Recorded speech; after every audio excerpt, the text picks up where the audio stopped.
All right, Shalom family. Another lesson from the mountains. All right.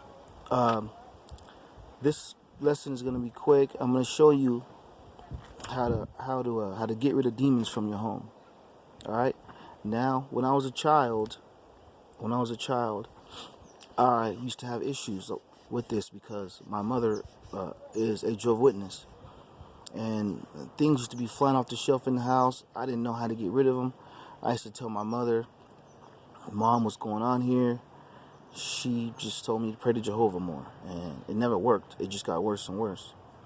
So what I'm going to show you is I'm going to show you a few scriptures, and I'm going to show you how to rebuke these wicked spirits that are after us. All right. So first thing you do, well, first we're going to go to Ephesians. I'm going to go to Ephesians. All right, we're going to go to Ephesians. Ephesians is a good place to start at.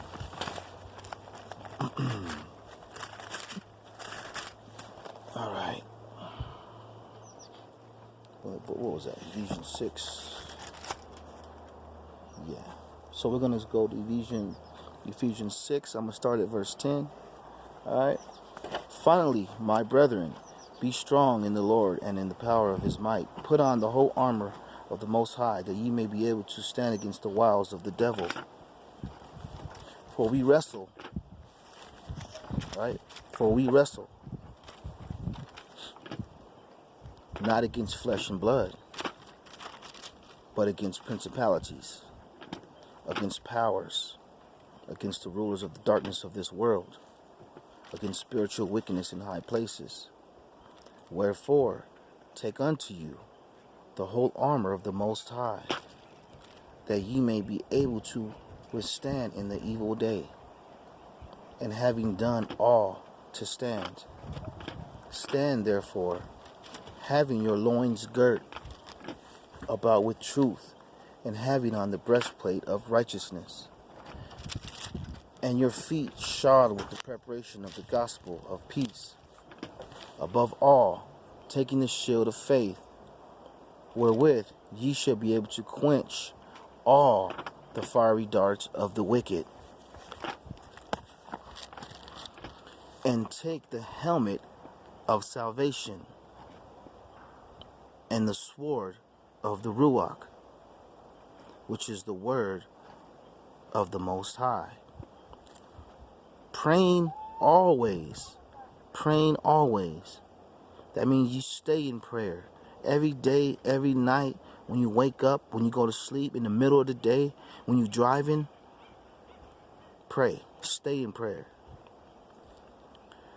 Praying always with all prayer and supplication in the Spirit, and watching thereunto with all perseverance and supplication for all saints. That means looking out for all your brothers. And for me, that utterance may be given unto me, that I may open my mouth boldly to make known the mystery of the gospel, for which I am an ambassador in bonds, that therein I may speak boldly as I ought to speak. All right? So what you should get from that is, don't be scared of these wicked spirits. Don't be scared of them. You can't be scared of them, because they're actually scared of you. See, now, if you're blinded and you don't know the truth and you don't have the Spirit, yeah, then you should be scared of them, because you don't have the Most High protecting you. All right? So let me give you a few things that I do to cast out demons. I can see them now. I can see them. I couldn't see them at first, but I can see them now. They're like silhouettes, and they fly, and they get into different people. And sometimes you'll have a random stranger coming to you, or like for example, like sometimes when you see a homeless person, you see him talking to himself, and he's saying crazy stuff. That's a demon. All right, so we wrestle not against flesh. So when you see that person, you think, oh, that's just a bum. It's not. It's a wicked spirit that's inhabiting that body. And once that body is destroyed, it goes into the next body to try to destroy another. That's how these generational curses happen. The The generational curses happen where a grandmother or a grandfather or great-great-grandmother will be wicked. They'll be wicked, and what they do is they pass down their wickedness down to the child, and then that child passes down to their child, and then down to that child, and it'll go on for hundreds of years. The same demonic spirits inhabiting the same family members over and over again. Okay, so when you pray for the Ruach, pray for it. You're not just going to get it. Pray for it. You pray for the Most High to help you out with this stuff, because you can't get it on your own. You can't. It's impossible. You can't get nothing unless you pray for it. If you think that you can do something on your own, you're fooled. Everything is through the Most High. Okay? Now, this is a few things that I do to cast them out. This is actually spiritual warfare.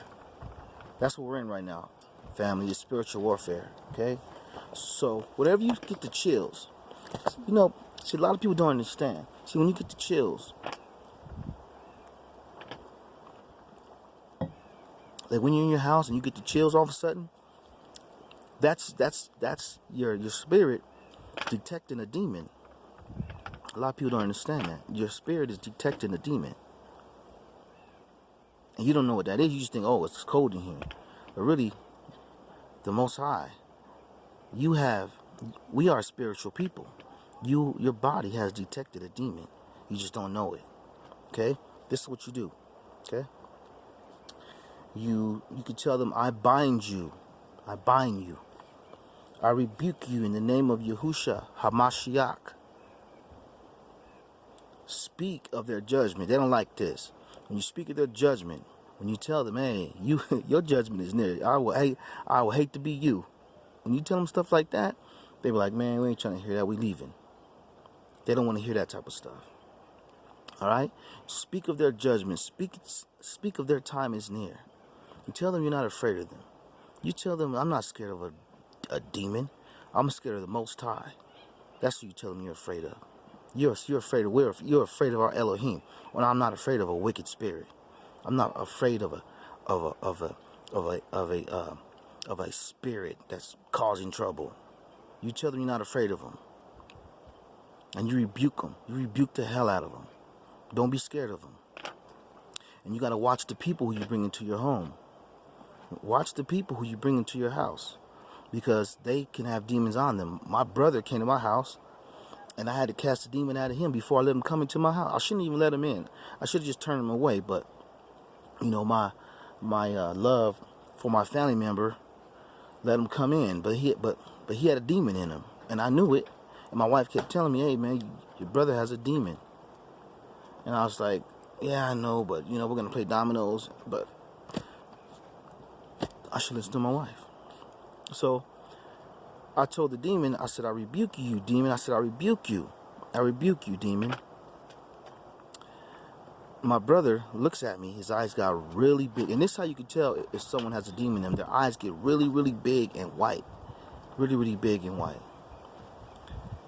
And I was sitting, he was sitting down, and I was rebuking the demon, and it left out of his body, and he fell down to the ground and hit his head and started bleeding. He just fell down. His body went limp, and he fell down, boom, and he hit his head and started. I thought he was playing, but my cousin was like, hey man, he's bleeding. I was like, oh man. So now I had to, and he's passed out now.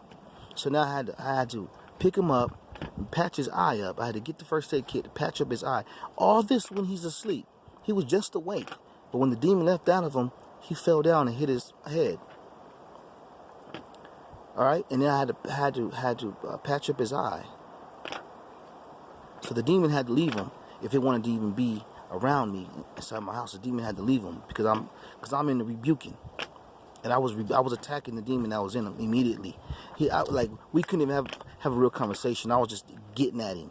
I wasn't even talking to my brother. I was talking to the demon that was in him, and the demon was like, "Okay, man, I'm out of here," and left my brother.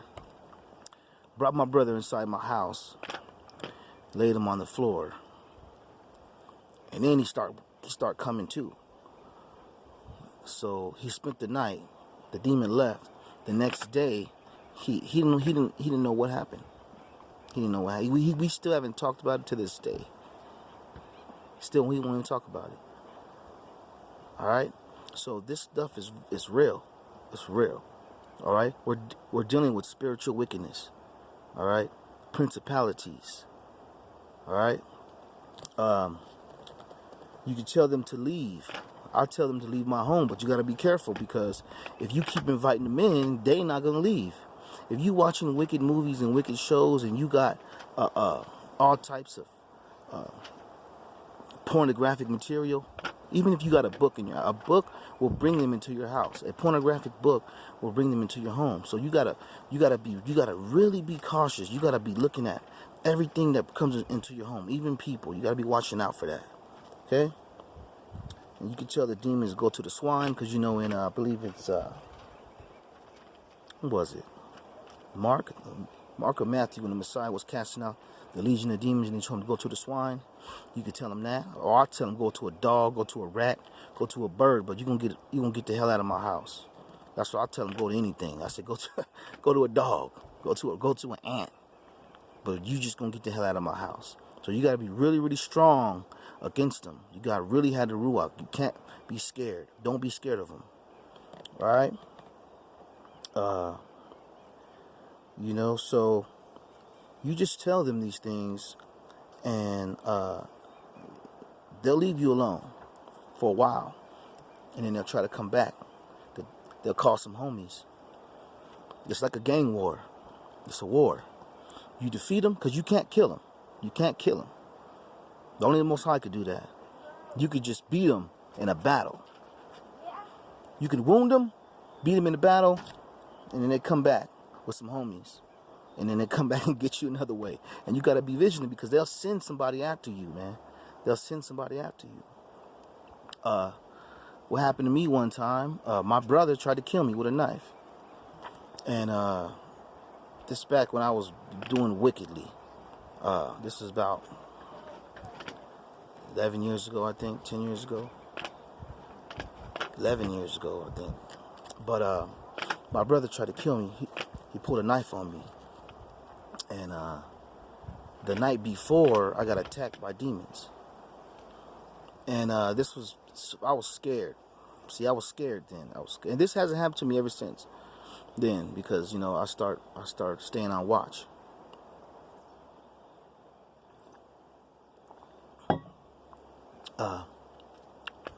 My brother invited me to. Well, at first, I go home from a club, because I had to work the next day. It was like 10 o'clock. And I had like 2 drinks, and I was like, you know what? I got to go to work, so I'm just going to go home and go to sleep. I get into the house. I lay down on the bed. I didn't even go to sleep. I just barely laid down. Laid my head down. The blinds flew open, and then something grabbed me. And I was like, okay, what's going on? It just was weird. It got real silent. And I was choked up. My hands were on the side of me. And my head was like this, and I couldn't move, right? I couldn't move. So when I couldn't move, I was like, okay, something's up here. And I start listening, and I start hearing them speak. There was 3 of them. There was 3 demons. There was one. There was a leader. There was one leader. He was the leader of them. But there was 3 of them. There was 2 of them that was under him. And I was like, hey, I could see you guys, because I could see the silhouettes, and like they wouldn't come to the front of me, so they were like over here on the side of me. And I was like, hey, I can see you guys. I can see you. And one of them said, hey, he can see us. And then the leader said, oh yeah, you can see us? I said, yeah, I can see you. I can see you. So he started telling me all these wicked things, man, just wicked. He was a lot of stuff, I don't even want to repeat it, but he was just saying a lot of wicked stuff. Telling me who I think I am. You think you're this. You don't know nothing. They know everything. And I don't know nothing. They know when everybody's going to die. They was just telling me all the stuff they knew. And I was like, so? I was like, so? I don't care. I said, you guys are the one that's dead. See, now I didn't know how to do spiritual battle then. That's why they beat me. Or they didn't beat me. Well, they beat me in the battle. And I came back just like how you fight with them. You beat them in the battle, and then they come back for more with their homies. They beat me in this battle because I didn't have no foot in the race. I didn't have no weapons. So I told him, I said, yeah, you guys are the ones that's dead. I said, you guys are the ones who don't have any bodies. Now, this is before I even knew the scriptures, and they don't have any bodies. These wicked spirits are the giants, the old giants that are in the scriptures, the Nephilim that are in the scriptures. In the book of Enoch, it'll tell you that when they died in the flood, they start killing each other, and a lot of them died in the flood. Their spirits became wicked spirits, and they don't have any bodies. So I start telling them, I was like, you guys don't know nothing. I said, you guys ain't just it. I said, you guys don't know nothing. I said, I laugh at you guys, and I start mocking them. I start laughing at them. I was just like basically, excuse my language, but I was talking shit.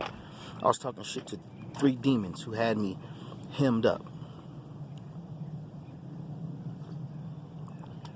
As I start talking smack to them, they start getting pissed off at me. And the leader, he said, oh yeah? You think you're tough? You think you know something? All right, let's see.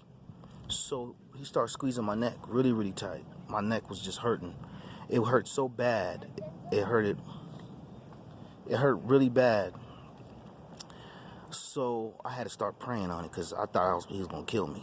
My neck started hurting. But they can't kill you, though. They can't kill you. But my neck started hurting really, really bad. So I was like, oh, this is hurting bad. So I prayed. And at that time, I was praying to Jehovah. I was like, oh, Jehovah, please help me. Please get these demons off of me. Because that's what my mother told me to do. And, but Jehovah, if you look at one of my videos, means God of wickedness. So you're actually praying to the God of wickedness if you're praying to Jehovah. You're a God of wickedness. I did a video on it. You can go to my YouTube channel and you can look it up. It's called, I believe it's how they got the name Jehovah.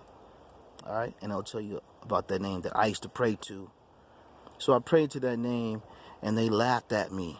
They laughed at me so hard. I never forget this. I was embarrassed. I never told nobody this story until recently. I prayed to Jehovah, and they laughed at me. And excuse my language, because I had to repeat this, because this is what they said. I start praying to Jehovah, and they laughed and said, ha, ha, ha, ha, ha. He said, look here, this motherfucker is religious. This motherfucker is religious. And he slapped me on the back of my head so hard, it hurt. He went, pow! Slapped me in the back of my head, and they flew out the window, and they left. I was like, and I got up, I was like, wait, was that a dream? I was like, no, it wasn't a dream, because my neck was hurting so bad, and my back of my head, it was like I got beat up. It was like I got beat up. Now watch this. The next day, when I went to work, I believe it was a Friday. The next day I went to work, it was a Friday. There was a Don Carlos concert at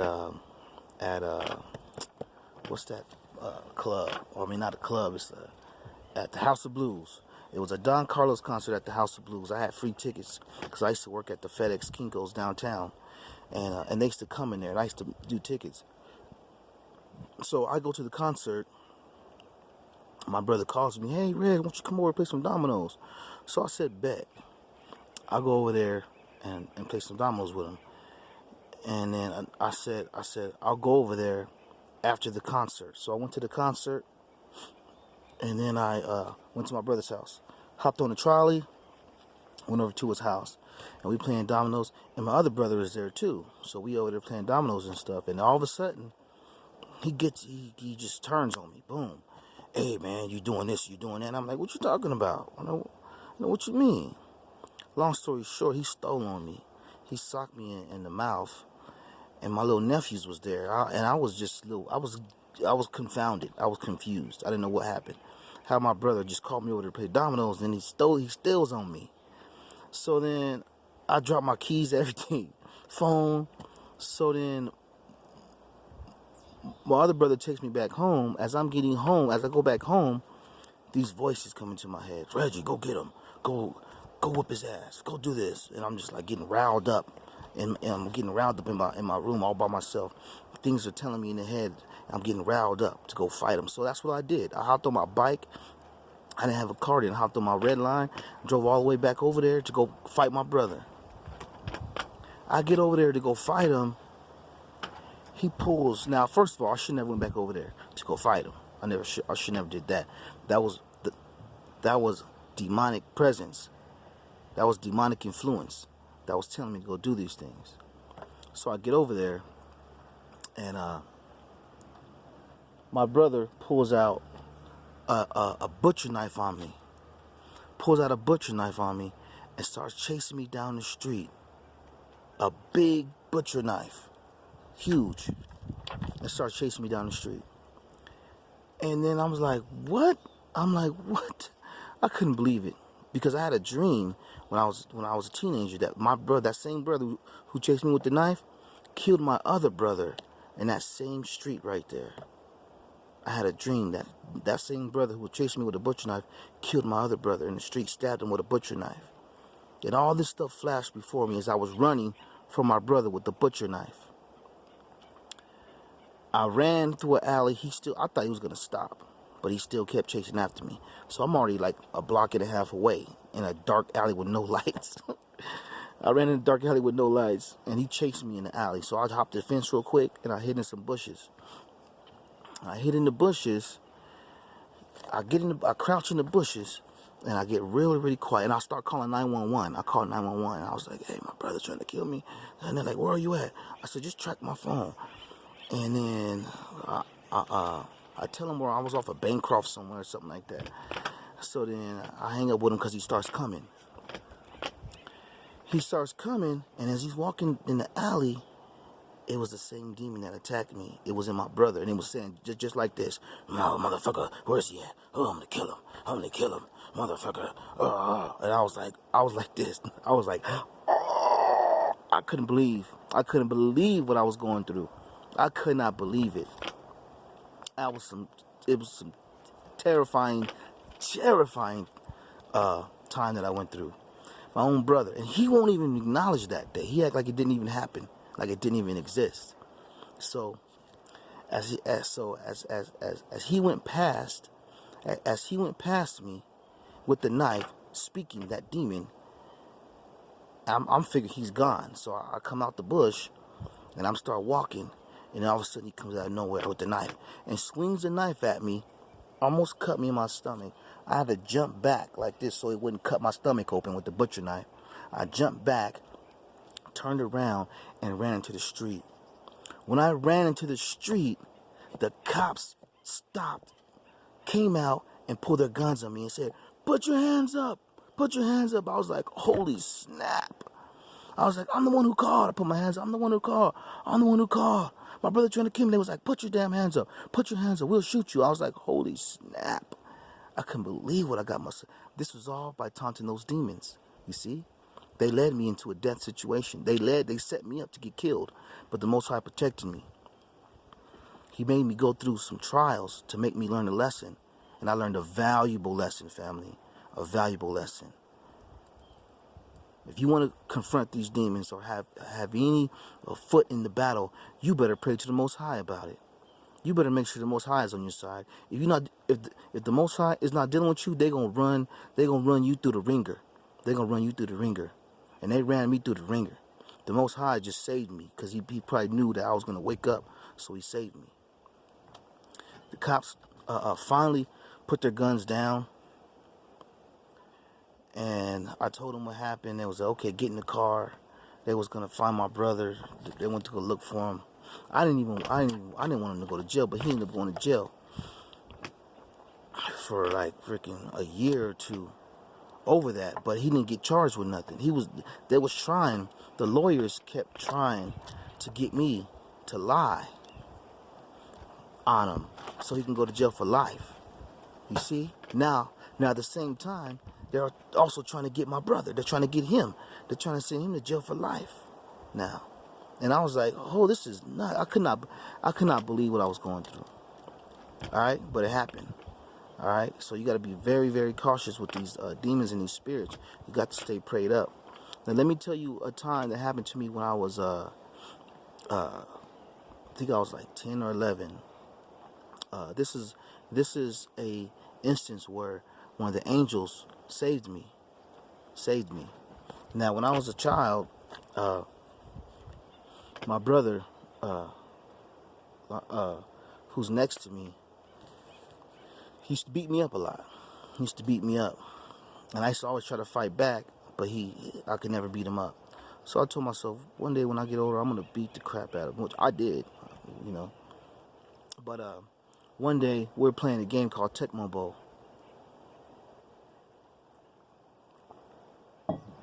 Anybody remembers the game named Tecmo Bowl? It was real fun. And I used to always pick the Chicago Bears because they had this play. You could just run around and you always catch the ball. So I used to beat everybody in it. One time, all these teenagers were over, and I was like 10 or 12. And they were all teenagers, 15, 16. And I beat them all. And they got mad at me. You know, my brothers pulled a booger out of his nose and spit it, and flicked it, and it went in my cheek. And they started laughing. So I got real mad and tried to fight him, and he beat me up. He embarrassed me. He spit a booger on my face. And then I tried to fight him for it. Then he beat me up, humiliated me, and I think he took my drawers off or something like that, and threw me in the bathroom. So I was like really pissed. So something told me in my mind, kill him, kill your brother.